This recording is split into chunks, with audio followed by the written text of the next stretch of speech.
Hello everyone, Dr. Shahana here. I'm excited to talk to you today about a concept that I like to call the emotional bed. What's the emotional bed? For the longest time, I really truly believed that we didn't like negative emotions. We didn't like uncomfortable emotions until I found myself always in an uncomfortable or negative emotion. I think especially having 3 young kids too, I found myself chronically anxious, constantly overwhelmed, fatigued most of the time. And I think what was interesting to me was that this whole notion that we really try to always forge on to positive emotions wasn't quite accurate. What I soon realized was that, yes, emotions can be comfortable or uncomfortable, but oftentimes we are drawn like a magnet to the familiar. We are drawn like a magnet to the familiar, and this brings about an extremely important component, a very important lesson on your brain. Think of water that's flowing downstream off a riverbank. Water follows the easiest and most efficient route.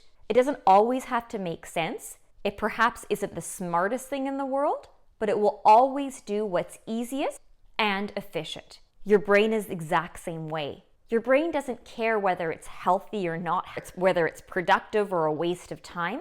It is adaptive. So for whatever is familiar to it, whatever is efficient, whatever it perceives as easiest, it will do. And the same thing is true with your emotions. The emotions that you've had the most practice with, just like playing your favorite song on the piano. I remember my fingers used to just move along the piano with the songs that I used to practice and I was the most familiar with. I didn't have to think about it for a second. For me, my emotional bed, the emotions that I, like a railroad track, like a train on the pathway, will go on to the minute that I feel uncomfortable or stressed or overwhelmed, is that of fear and anxiety. Those are default emotions for me. And the truth of the matter is that we all have these default emotions. We just need to find them. Imagine trying to get out of that warm, cozy bed on a Monday morning and your alarm is blaring. What do you feel? You feel that weight of the comforter on you. You feel the cold patch of when you put your hand underneath the pillow. You feel the sensation of warmth within all of your blankets.